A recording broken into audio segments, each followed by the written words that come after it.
Hola, hola, ¿qué ¿Cómo tal? anda? ¿Qué tal? ¿Cómo está Nueva York?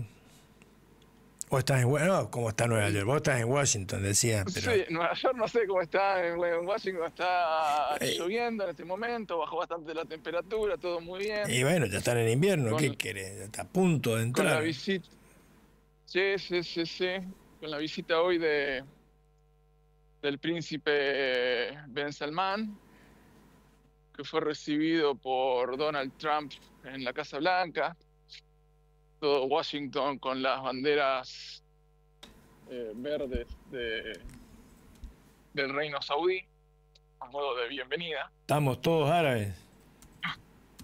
Bastante, sí, sí. Y bueno, un poco en el sentido, como bien vos decías, empieza a haber este consenso que se empieza a manifestar respecto del temperamento a asumir luego de la paz, entre comillas, la paz más de facto que de jure, o más, no sé si de facto, sino también con algunas interrupciones momentáneas, pero que bueno, que me parece que no tienen una dimensión tan relevante y que de alguna manera no ha hecho, digamos, implosionar los acuerdos que inicialmente se establecieron respecto, al menos en lo formal, para seguir adelante con la paz y efectivamente empezar a discutir las operaciones atinentes al proceso del día después. Y así se debate, empiezan a haber ya algunas iniciativas, sobre todo va mejorando la presencia de ayuda humanitaria, tanto en términos de abastecimiento de insumos cuanto de materiales. Hay un proceso de limpieza, llamémosle, que se está llevando muy agresivo, porque empezó a haber en los últimos días en Gaza hubieron lluvias que lo que hicieron fue el agua, digamos, la- se generó una especie de problema, digamos, de sanidad respecto al uso, al drenaje del agua, con el agua servida, el agua Claro que que toda la utilizan, que pudieron infraestructura, hacer. no sé si había una super infraestructura en Gaza antes de los ataques de la Fuerza de Defensa israelí, pero ahora con todo destruido, lo que uno ve en las fotos debe estar, obviamente, eso contaminado, no debe funcionar nada, ni agua, ni cloaca, ni nada, ¿no? Efectivamente, efectivamente. No, no, claramente ya desde antes la infraestructura era prácticamente inexistente. Ahora lo que tenés no es un país o una zona, la franja con infraestructura deficitaria, sino básicamente una tierra completamente arrasada, en Sí, donde sí. los trabajos que están haciendo justamente es remover, digamos, la remoción de residuos en sentido amplio. Y a lo cual, digamos, lluvia complicó en los últimos días, pero no obstante, el ingreso de organizaciones internacionales y regionales en el proceso, de alguna manera va avanzando. Ahora, ¿esta resolución del Consejo de Seguridad de la ONU aporta algo a la resolución de la cuestión? ¿Le da un marco institucional distinto o no sirve para nada? ¿Es más importante la visita del príncipe heredero Salman a Washington y la inversión que dice que va a ser de un billón de dólares, que en Estados Unidos un billón son 1.000 millones o 1 millón de Ujú. millones? Efectivamente. No, a ver, las dos cosas. Una cosa no quita la otra y ese es el talento, digamos, hoy por hoy, talento tres comillas, digamos, una serie de equilibrios que hace este gobierno tan heterodoxo en su ejercicio de la diplomacia, que es al tiempo que va de alguna manera propiciando un esquema de ordenamiento en la medida de las posibilidades de los frentes de conflicto internacionales. Paralelamente, Estados Unidos siempre se caracterizó por hacer valer sus intereses permanentes y en ese sentido digamos, una síntesis en ese aspecto. Yo, si bien en los últimos días eh, hubo mucho movimiento en Washington, D.C., mientras que digo, al tiempo que el gobierno estadounidense anunciaba los acuerdos con Argentina, con Guatemala, con Ecuador. Paralelamente no había anuncio, pero se reunía Marco Rubio con el canciller brasileño Marcos Vieira a los fines de avanzar con las negociaciones que iniciaron respecto de los aranceles que Estados Unidos impuso a Brasil y que tuvo un capítulo del más alto nivel en la reunión de jefes de Estado en ASEAN, donde se O sea encontraron. que mientras nosotros estamos celebrando casi, por lo menos, si no un matrimonio, un compromiso con Estados Unidos, Lula se lo llevó al telo. ¿Cómo sería eso? Y claro, nos está guampeando. No somos los novios de Eh, Estados Unidos. Y ah, por otro lado, además, bueno, polígamo, porque también Guatemala, también El Salvador, estamos ahí, pero mm, bueno, estamos en la cama. Pero ahora resulta que los brasileños también, y no era que eran comunistas, eran esto, eran lo otro. no, bueno, por eso.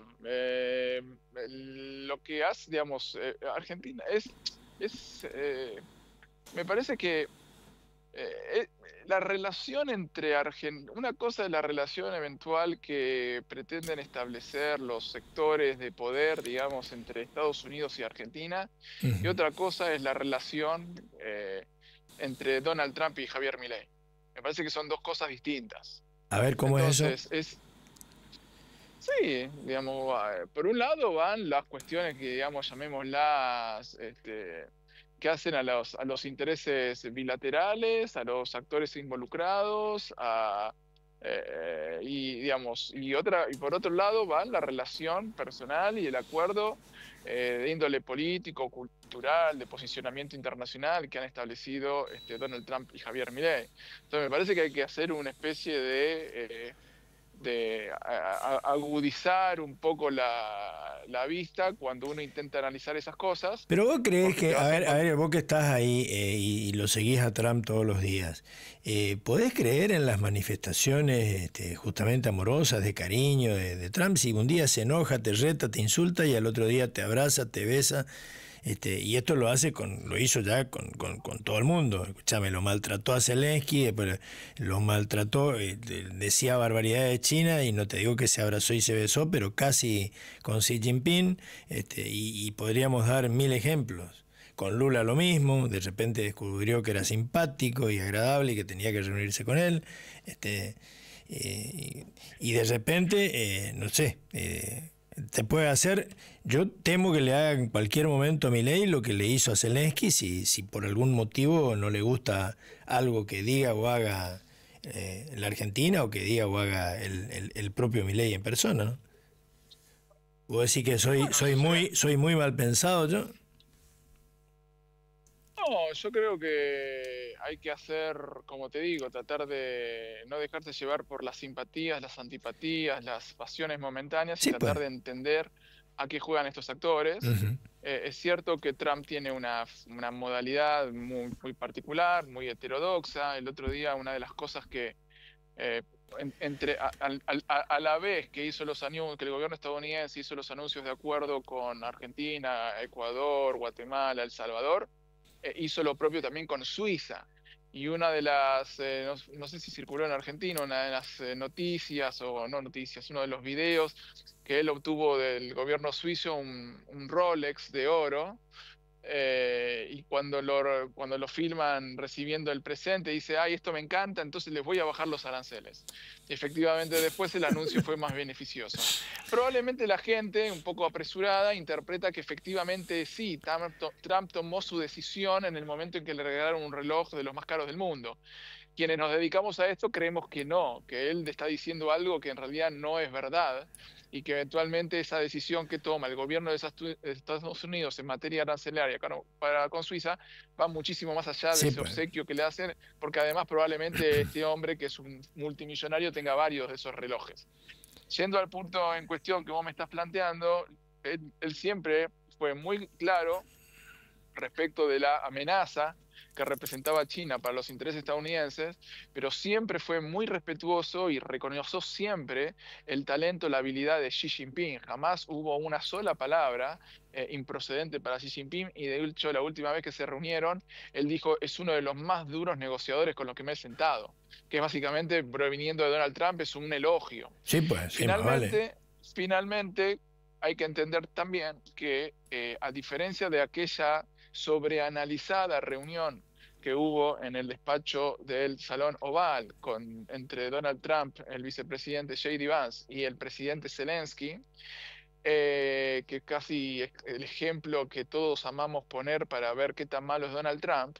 Lo cierto es que Donald Trump ya tenía una postura muy dura antes de llegar al gobierno con Ucrania y con Zelensky, y ya también creo que en estas conversaciones hemos analizado cuál era el objeto de ese acto de bullying público y Sí. manifiesto, que en realidad los receptores de ese mensaje no era el pobre Zelensky, que es un actor secundario en todo esto, sino los líderes de la Unión Europea, que meses después fueron todos en fila también al Salón Oval, y circularon la foto que circularon con Trump sentado en su escritorio y todos prestándole la atención como si fuesen alumnos de escuela. Entonces, y por otro lado, en el caso de Milei es completamente distinto, porque Milei, desde antes de que Trump asumiese como presidente de los Estados Unidos, tuvo manifestaciones muy, muy expresas y muy audaces. Es decir, Trump retribuye el gesto que tuvo Milei cuando todavía Sí, era pues, sí, sí, presidente sí. Joe Biden, de respaldarlo Jugarse de manera... por él, sí. Exactamente. Sí, sí, Entonces, sí, me sí. inclino a pensar que eso no va a ocurrir, que el auxilio, te lo sintetizo de esta manera, o sea, hay un auxilio de cortísimo plazo que lleva adelante el gobierno de Estados Unidos, garantizando la sobrevida del gobierno del presidente Milei en tema de los riesgos financieros y cambiarios que tuvieron semanas atrás. Y No, otra de cosa es hecho el análisis. contribuyó en la Argentina, un lugar común entre todos los analistas, que la posición de Estados Unidos y hasta el discurso de Scott Bessent y del mismo, las pocas cosas que dijo Trump, influyeron en el resultado electoral, sí. Realmente salvó, si querés ponerlo No lo en sé, no sé título si... tamaño catástrofe, salvó al gobierno de una derrota electoral. Esa es la lectura de mucha gente acá en la Argentina. Sí, es una discusión, no sé si está saldada, algo de eso debe haber. Me parece que también hay ahí un planteo medio de recuperar una gesta de Braden-Perón respecto de volvemos a la intromisión americana, entonces esta vez respaldemos a Perón como lo hicimos en el año Sí, sí, pero esa 45 con la intromisión de Braden. esa postura que fue así no tuvo el éxito que se pensó que iba a tener, porque incluso más, hay hubo un artículo, no sé si lo llegaste a leer, de Durán Barba, de que decía que la Argentina era y es profundamente anti-yanqui, etcétera, etcétera, que eso iba a jugar en contra, y evidentemente después él mismo reconoció que en los sub 30 hasta sub 40 eso ya no es así. Mira, por eso, acá es muy fácil acomodarse la explicación que a uno más le satisfaga. Durán Barba que es una persona que yo sigo y he leído sus trabajos, y de hecho acá he tenido la oportunidad de conversar con socios de él y con personas que lo conocen mucho tiempo, y de hecho con gente digamos, de la política ecuatoriana con la cual yo he tenido la oportunidad de conversar, y digo, son tipos interesantes. Ahora, lo que a mí me sorprende más es que ahora resulta, y no estoy hablando de Durán Barba, que es un intelectual con sus características, sino que hasta el año 2015, 2016, 2017, 2018, Durán Barba era un poco más que el demonio, que había Ah, sí, construido pues claro. una estética política con globos y con bailes y con pavadas que era indignante. Y ahora que Durán Barba se alejó del espacio que representa ese pro residual de Mauricio Macri, y se alejó, y digamos, es un Un intelectual crítico. opositor Sí, al sí. gobierno de Milei, y al mismo tiempo resulta que surgen simpatías, que en realidad además de ser simpatías, son relaciones profesionales con el Morena, con el gobierno de Ebrard cuando era candidato, y luego con el de Sheinbaum. Bueno, entonces resulta que ahora es palabra autorizada. Sí, Me pues. parece que hay análisis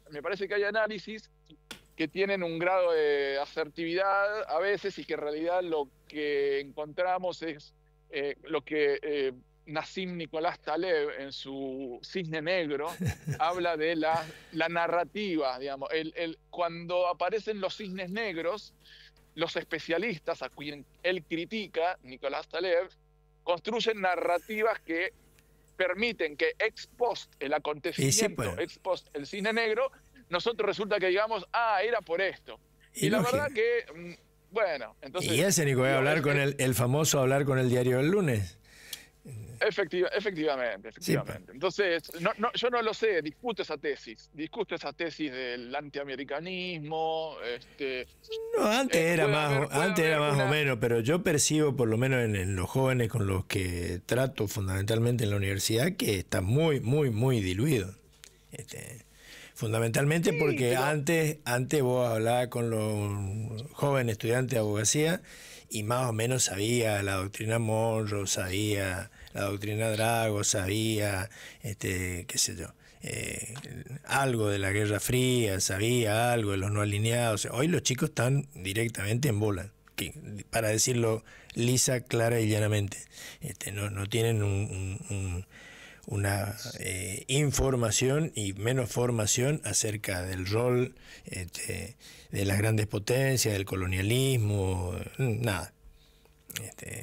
Hay, no, sí, eso en tanto y en cuanto le pretendas dar este enfoque, llamémosle, digamos, no quiero decirlo ideológico, no, sin pero ideología, te estoy hablando de procesos objetivos. no, pero por eso no estoy terminando, no te estoy diciendo ideologizado, eso es distinta. Quiero decir, vos me estás planteando doctrina Drago, el rol de los Estados Unidos en el hemisferio, digamos, varios elementos que podrían años atrás generar un antiamericanismo. Yo por otro lado te podría decir, bueno, hoy por hoy, la buena parte ya no te diría de la cultura, de los hábitos cotidianos, de las Sí, pues prácticas sí, de consumo, bueno, están totalmente sí, atravesadas por una sí, neocultura americana que sí, sí. probablemente el común de la gente no se da cuenta. Desde el momento que vos salís a la calle con chancletas, y ya no con mocasines, y voy a decir una cosa que puede parecer una pavada, pero no lo es, desde el momento en que vos aparecés con pantalones, con las bermudas y los pantalones cortos, en un ámbito social, bueno, todas esas cosas, yo te puedo garantizar que son atuendos mucho más comunes y frecuentes en la cotidianidad del ciudadano medio americano que de lo que era en su momento Sí, pues de la ciudadano Argentina. europeo. Sí, sí, sí, sí. Vos agarras y no le vas a decir, si vos antes ibas a ver, probablemente vos que ya sos un sos un joven hombre de años, ¿qué ibas a ver? El neorrealismo italiano, a Fellini, te gustaba el Sí. cine italiano, francés, si salías con tu novia ibas a ver. Bueno, hoy por hoy esos tipos de hábitos, No, pues ¿quién no existe. ve una película Sí. europea? Bueno, en todo caso, hoy por hoy, digamos, el cine europeo que complejiza la situación de la migración con destino a Europa, es otro palo. Sí, Entonces, sí. yo creo que se han ido produciendo Y esos cambios culturales. hasta las remake tienen datos y cosas que si lo mirás fino cambian. No es lo mismo ver, ¿cómo se llama? La novela de Lampedusa, El gato pardo, hecho allá por Claudia Cardinale y Paul Newman, que ahora hecha esta versión de Netflix, Que está bastante buena también, no, está digamos, muy buena, no seas pero tiene algunos no seas tan tips, malo. tiene algunos tips que la otra no tenía. Por eso.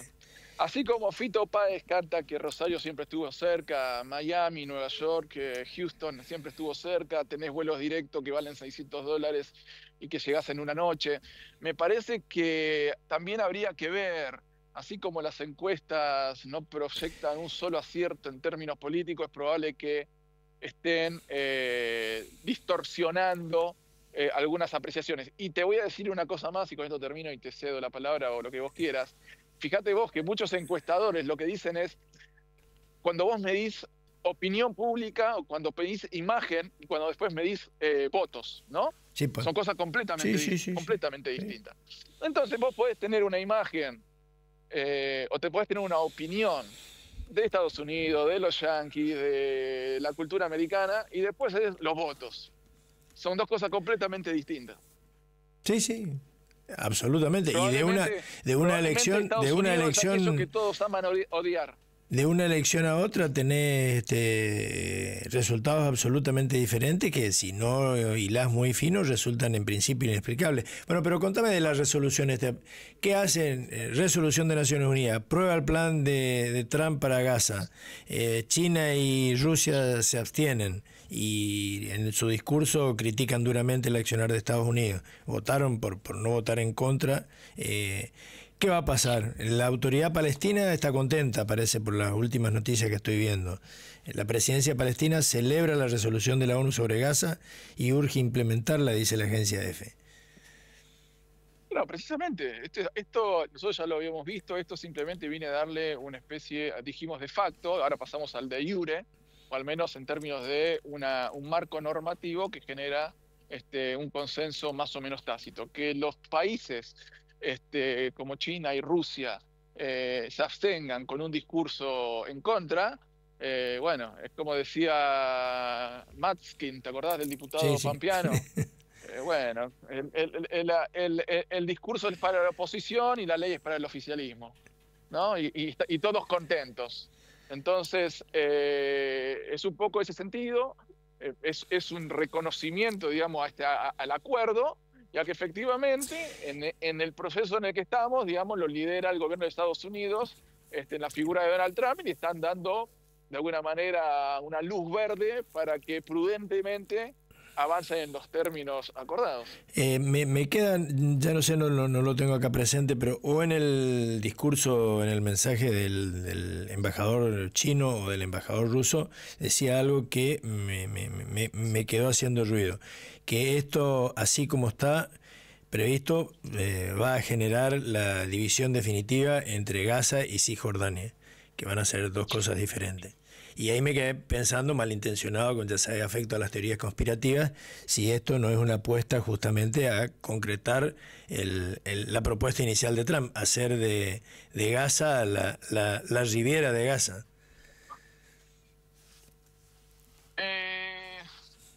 Mira, por eso te digo, hemos hablado que muchas veces uno no sabe si Trump dice las cosas en serio o no.